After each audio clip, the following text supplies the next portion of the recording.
아, 네. 빌립보서는요, 사실 그 사도 바울이 하나님의 말씀과 예수 그리스도를 전하면서 로마 옥중에 갇히게 됩니다. 그 로마 옥중에 갇히게 되었을 때 빌립보 교회를 향해서 편지하는 그 내용이 빌립보서입니다. 근데 이 빌립보서는요, 다른 옥중 서신과는 약간 다른 성격을 가지고 있습니다. 무슨 성격을 가지고 있는가 하면 이 개인적인 성격을 가지고 있습니다.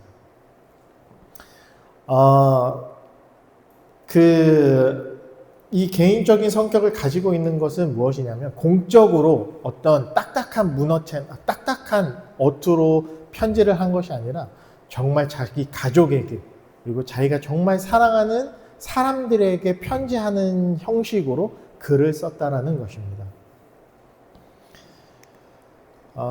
네. 로마 옥중에 갇혀있던 사도 바울은 이 빌립보 교회로서부터 굉장히 많은 사랑을 받았습니다. 그리고 그 사랑의 기도와 또 물질적인 후원도 같이 많이 받았습니다. 오늘 우리가 읽은 이 본문 말씀은요, 크게 두 가지 챕터로 나눌 수 있습니다.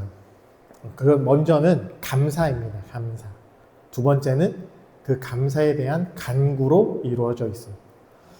이것은 감사가 우리의 일상생활에 습관화되어 있어야 된다는 것을 의미하고요. 또한 이 편지를 시작할 때 내가 하나님께 감사한다라는 이야기를 하는 것처럼 모든 일에는 가장 먼저 감사가 따라야 된다는 것입니다. 근데 우리의 삶은 정반대이죠. 하나님께서 무엇을 해주셨을 때 그때 감사함을 드립니다. 그리고 이 모든 것은 어떤 의무감에서 시작하는 것이 아니라 하나님을 향한 우리의 사랑의 고백의 형태로 이루어져야 된다는 것입니다. 즉 하나님께 감사함을 드릴 때는 우리의 마음을 다해서 우리의 정성을 다해서 우리의 모든 것을 다해서 고백의 형태로 감사를 드려야 한다는 것입니다. 여러분 오늘 이 본문 말씀에 등장하는 우리의 감사와 사도 바울의 감사와 그리고 우리 삶에 드려지는 모든 감사가 우리가 속해져 있는 이 밴쿠버 넘치는 교회 안에도 동일한 감사로 이루어지게 되기를 소망합니다. 우리 3절 한번 같이 읽어봤으면 좋겠는데 혹시 성경책이 있으시면 제가 읽어드리겠습니다. 내가 너희를 생각할 때마다 나의 하나님께 감사하며 라는 구절입니다. 여기서 사용되는 생각이라는 단어는요. 3절 한번 같이 읽어볼까요? 시작. 내가 너희를 생각할 때마다 하나님께 감사하며.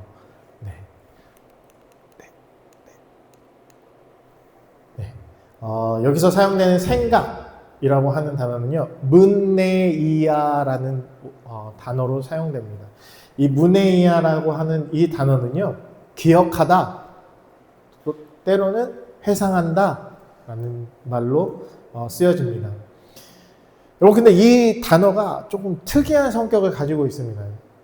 무엇을 가지고 있냐 하면 바로 이 바울 서신에만 등장한다는 거예요. 이 문네이아라고 하는 단어는 신약 성경 그 어디에도 찾아볼 수 없고 오로지 바울 서신에만 쓰여져 있습니다.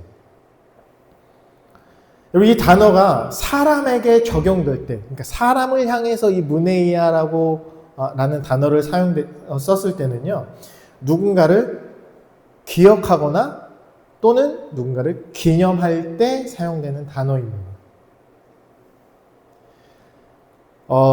여러분 사도 바울은 그 마음에 늘 자신이 복음을 전하고 예수 그리스도의 자녀된 그리고 예수 그리스도의 제자된 이 빌립보 공동체가 항상 마음에 있었습니다. 여러분 그렇다면 이 빌립보 교회는 어떻게 세워졌는가를 좀 잠깐 짚고 넘어갔으면 좋겠습니다. 여러분 이 빌립보라고 하는 이 도시는요, 이 알렉산더 대왕의 아버지, 그러니까 마게도니아 왕 빌립 2세를 통해서 세워진 도시입니다. 그리고 그 빌립 2세의 이름을 따서 빌립 빌립이라고 하는 도시가 세워지게 됩니다. 근데 이 도시에 특별한 성격이 있었습니다. 무슨 성격을 가지고 있었냐면 많은 퇴역 군인들과 그리고 이때 당시에 많은 군인들이 이곳에 유입이 돼요. 근데 그냥 불러오면 잘 이 도시에 오지 않으니까 뭘 줬냐면 우리로 따지면 로마 영주권을 주었습니다. 로마 시민권을 부여해버려요. 그냥 그 도시에 오는 모든 사람들에게. 그러니까 많은 퇴역 군인들과 군인들이 그 지역에 들어가면서 로마 시민권도 따게 되고 그러면서 자연스럽게 어떤 그 위치가 되냐면 굉장히 중요한 군사적 요충지가 됩니다. 또한 이 빌립보라고 하는 이 지역이요, 아시아와 그다음에 이 유럽을 연결하는 굉장히 중요한 요소가 됩니다. 중간 다리가 됩니다. 그런데 여기에 사도 바울이 2차 전도 여행을 하던 중에 이 옷감 장수, 그러니까 옷을 만들어서 팔거나 아니면 옷에 그 굉장히 이렇게 비싼 염료, 그러니까 그때는 자색, 그러니까 홍색, 붉은색이 굉장히 고가에 팔리는 옷감이었거든요.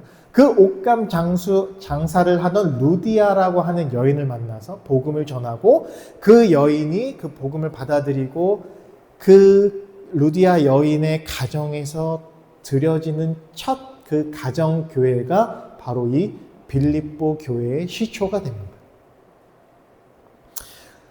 여러분, 한 명에게 복음이 전해졌을 때 그 복음이 작은 가정교회를 이루게 되고 그 가정교회가 점점 더 커져서 빌립보 교회가 세워지게 되는 거죠.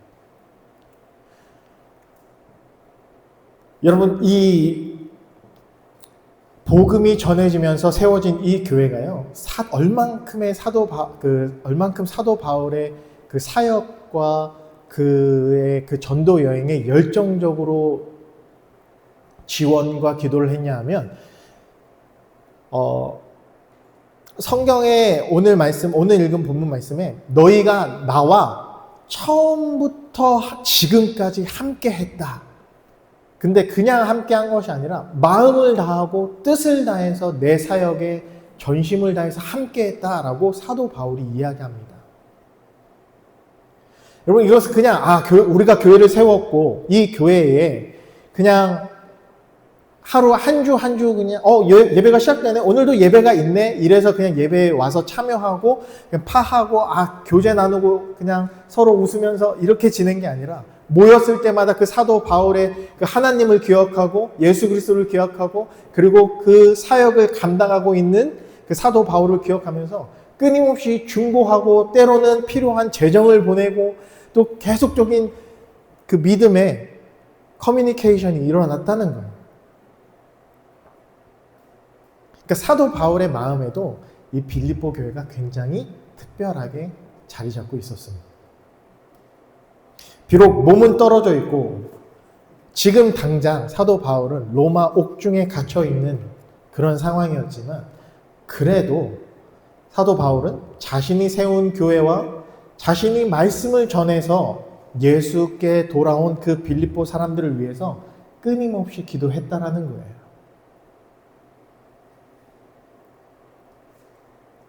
사도 바울은 항상 빌립보 교회를 생각할 때마다 늘 하나님께 감사했습니다. 여러분, 제가 질문 하나 해보겠습니다. 이게 저희 친구들하고 예배 드릴 때는 질문이 반이에요. 이렇게 질문하면서 아이들이 대답을 하고. 네, 한 가지 질문하겠습니다. 여러분은 이 교회를 어떻게 생각하십니까?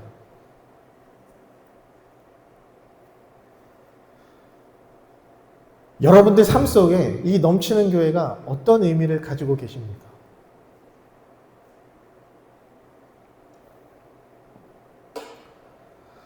여러분, 이 설교를 준비하면서 저도 이 질문을 저한테 계속 했었어요. 나에게 과연 이 넘치는 교회는 어떤 의미일까? 과연 이 유스 친구들이 나에게는 어떤 의미일까? 그리고 여러분들은 나에게 어떤 의미일까? 그리고 하나님께서 보시기에 우리 넘치는 교회는 어떤 의미를 가지고 있을까? 여러분, 우리가 이 교회를 생각할 때 이런 의미를 좀 기억하시면서 생각하시면서 교회를 생각하셨으면 좋겠습니다. 그리고 이 교회가 여러분들의 삶 속에서도 늘 감사의 거리가 되었으면 좋겠어요. 그리고 감사의 제목들이 되었으면 좋겠습니다.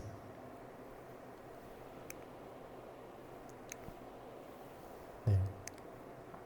여러분, 사도 바울이 이렇게 기도합니다. 4절에 내가 간구할 때마다 너희 무리를 위해서 항상 기쁨으로 간구한다 라고 나와 있습니다. 항상 기쁨으로 간구한다. 여러분, 사도 바울은 항상 기쁨으로 간구했다고 성경은 말합니다. 여기서 간구란 말은요, 결핍, 결여, 그리고 부족을 나타내는 단어입니다. 여러분, 성경에서 간구의 표현은요, 우리가 어떤 부족한 상태와 상황에서 하나님께 드리는 간절한 기도로 표현이 되어 있어요.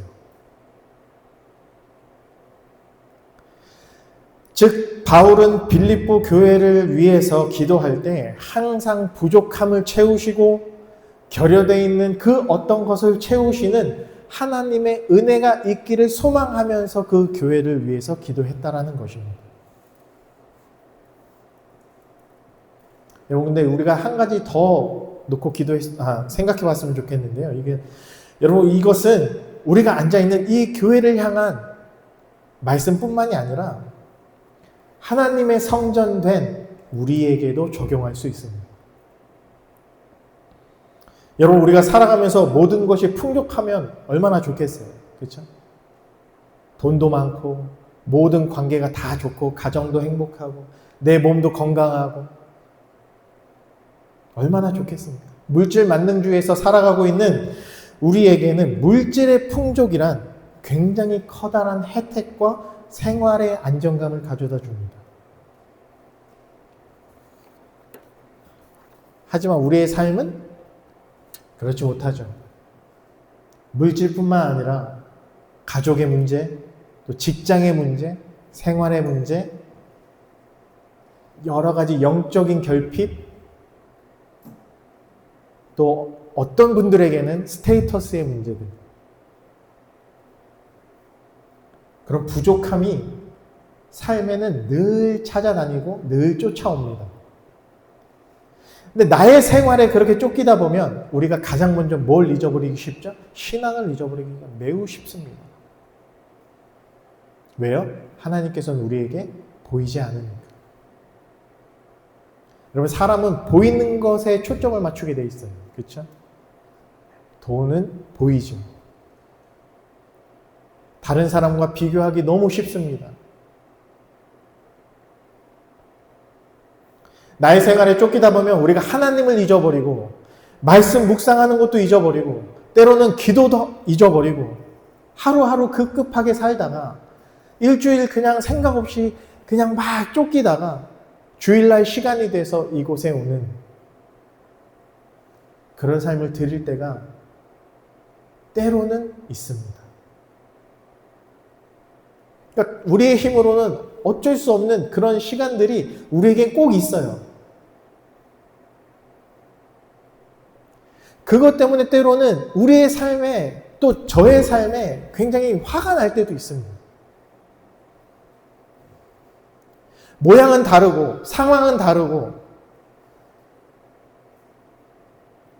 하지만 모든 사람들이 다 그런 어려움과 힘든 시간들을 겪었고 또 겪고 있고 앞으로 겪어 나갈 것입니다. 그럴 때마다 우리가 마음을 돌이켜야 될 줄로 믿습니다. 누구에게로요? 하나님께로. 여러분, 이 이런 말씀을 숱하게 들어요. 정말 수백 번, 진짜 수만 번 듣습니다. 자, 우리가 다시 마음을 돌이켜서 하나님께로 돌아갑시다. 자, 우리가 다시 한번 눈을 들어 하나님을 바라봅시다. 근데 왜 그게 우리 안에 행동으로 안 되죠? 그것이 정말 너무너무 어렵기 때문이에요.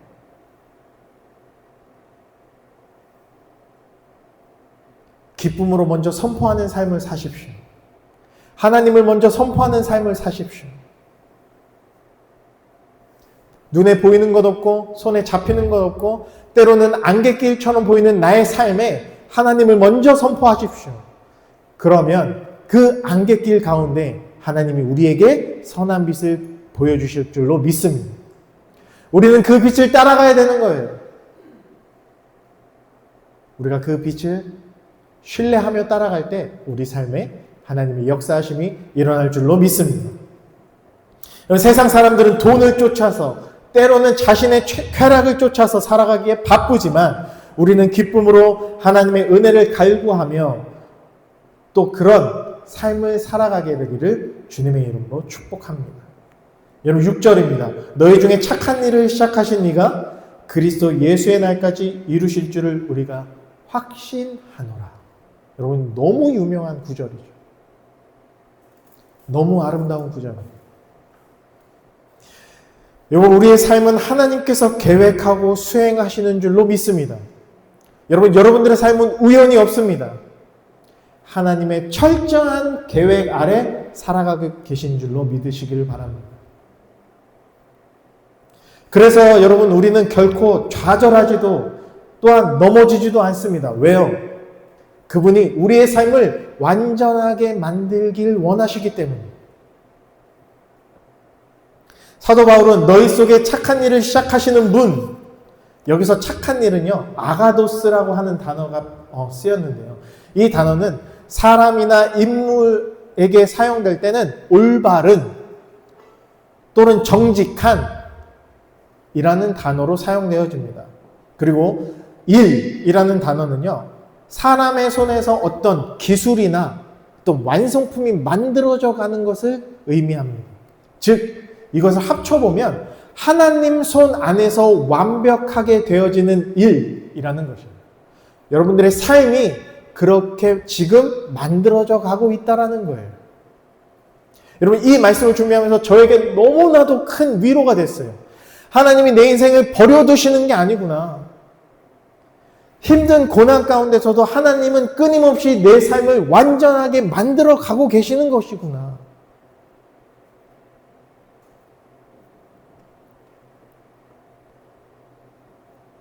여러분 근데 이 약속의 말씀이 언제까지요? 그리스도 예수의 날까지 있다는 거예요. 여러분 그렇기 때문에 우리의 삶을 이해할 수 없는 일, 고난, 불평 있지만 걸어가야 되는 거예요.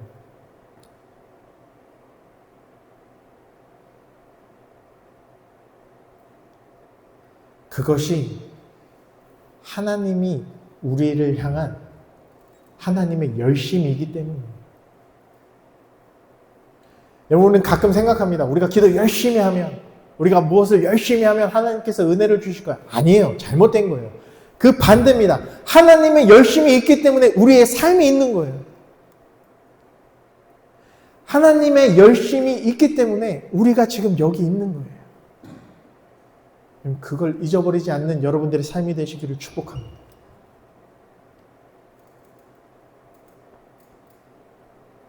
하나님의 열심이 있기에 이 넘치는 교회가 있는 겁니다. 하나님의 열심이 있기에 이 넘치는 공동체가 있는 거예요. 근데 그 하나님의 열심으로만 될까요? 아니요. 우리가 그 열심에 그 그리스도의 그 머리 대신 예수 그리스도의 손과 발이 되어야 될 줄로 믿습니다. 여러분 하나님께서 그 열심을 통해서 하나님께서 강권적으로 하실 수 있어요. 하지만 하나님께서 원하시는 건 우리의 열심도 같이 따라오기를 원하세요. 여러분 이 교회 아까 제가 질문했었죠. 이 교회는 어떤 의미입니까? 여러분 우리가 섬겨야 되는 의미도 함께 있는 것입니다. 아 누군가 하겠지. 누군가 저 음식 하겠지. 누군가 세팅하겠지. 누군가 의자를 피겠지. 아니요. 여기는 하나님께서 우리에게 주신 거예요.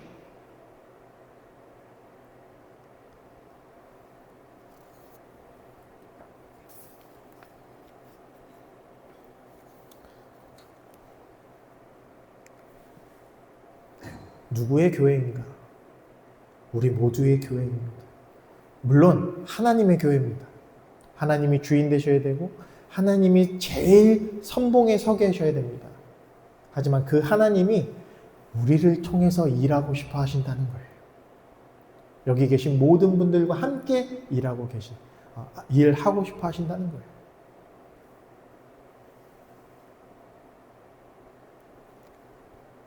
여러분, 이 넘치는 교회가 저와 여러분이 정말 마음 놓고 예배할 수 있는 예배의 아름다운 공동체가 되기를 주님의 이름으로 축복합니다. 그리고 그 받은 은혜를 다른 모든 사람들에게 흘려보낼 수 있는 아름다운 믿음의 공동체가 되기를 축복합니다.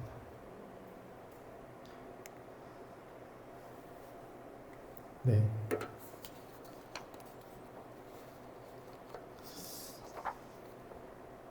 마지막 11절 우리 함께 같이 말씀을 나누고 마무리했으면 좋겠습니다.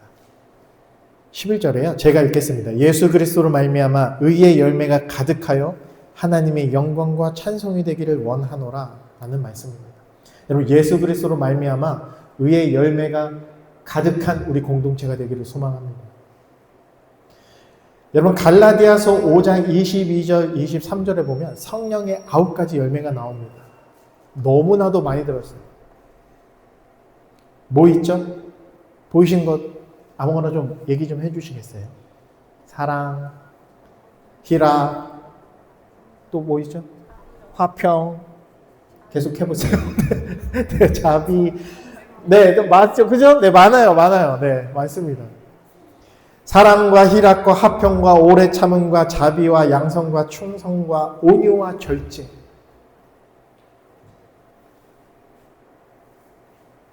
여러분, 이것이 여러분들 삶 가운데 나타나십니까? 여러분, 이렇게 물어보면 또 대답이 달라져요. 여러분, 이 모든 것이 여러분들 삶 가운데 나타나십니까?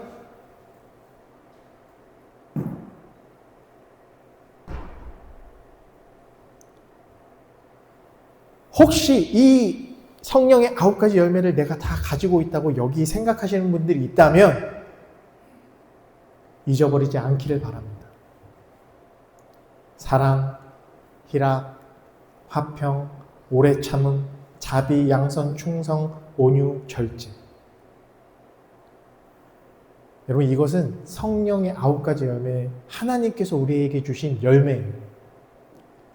근데 이것을 우리가 살아가면서 계속 잊어버려요. 사랑도 잊어버리고, 희락도 잊어버리고, 온유함도 잊어버리고, 오래 참음도 잊어버리고. 여러분, 이 성령의 9가지 열매를 여러분들 마음 가운데 꽉 붙들어 매시기를 바랍니다. 그러려면 우리 각자가, 그리고 우리 교회가 하나님 안에 속해져 있어야 됩니다. 우리가 종교적인 신앙, 때로는 형식적인 신앙, 그것이 아니라 그리스도로부터 나오는 말씀의 경건함, 온전함을 나타내면서 우리의 삶을 드러내야 된다는 것입니다. 더 나아가서 우리의 삶의 목적을 성령의 열매에 맺는 것에 둔다면 우리로 말미암아 하나님께서 찬송과 영광을 받으실 줄로 믿습니다. 말씀을 맺으러 갑니다. 사랑하는 성도 여러분, 사도 바울이 빌립보 교회를 생각하는 것은 그저 나에게 헌금을 많이 해서, 나에게 어떤 물질적인 것 많이 해서, 그리고 내가 이분들과 개인적으로 너무 친해서 그냥 관계가 좋고 하하하호 만나서 모이는 게 좋고 그냥 맛있는 거 나눠 먹고 여기서 끝난 것이 아닙니다. 이것 때문에 된 게 아니에요. 그들은 끊임없이 영적인 교감이 있었고 서로 끊임없이 기도하며 서로를 생각했습니다. 서로를 충고하는 아름다운 마음이 있었기 때문입니다. 여러분, 교회를 위해서 기도해 주시기 바랍니다. 그리고 성도님들끼리 더 많이 사랑하시기를 바랍니다. 여러분, 옆에 보시면서 좀 살짝 한번 웃어보시겠어요? 네, 한번 웃어보세요. 네. 네, 비웃지 마시고, 웃어주세요. 항상. 제가 첫 주에 저희 교회 딱 도착했을 때 교회가 굉장히 발달하는 느낌을 받았습니다. 너무 행복했어요. 아, 내가 밝은 교회, 왜 웃죠? 아니에요? 굉장히 밝다. 아, 굉장히 따뜻한 공동체구나. 여러분, 이 따뜻한 공동체에 같이 하나님 나라를 확장해가는 저와 여러분 모두가 되시기를 주님의 이름으로 축복합니다. 함께 기도하겠습니다. 하나님 아버지,